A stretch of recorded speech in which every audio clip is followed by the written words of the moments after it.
আদেশ করিল আল্লাহ পবিত্র কোরআনে। আর বিবাহ করিতে যত আদম সন্তানের, কোরআনে আদেশে আল্লাহ যদি না করিত, মানুষের বংশ সব ধ্বংস হয়ে যেত।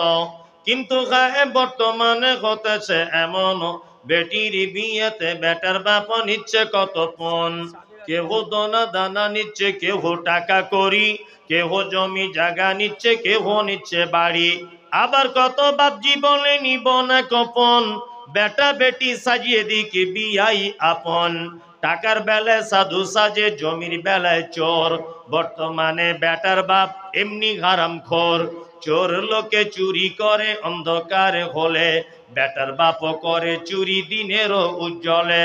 হায়রে বেটার বাপ তুমি এমনি লোভী হলে, টাকার বদলে বেটা বিক্রি করিলে। বহরমপুর হাটে শুনি বিক্রি হয় পাঁঠা, পাঁঠার মতো বিক্রি করো তোমরা নিজের বেটা।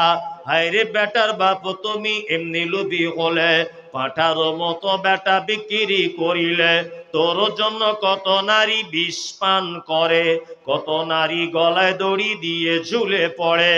এর জন্য কে বাদাই জানো বেটার বাপ, শত শত বেটির বাপরা দিচ্ছে অভিশাপ।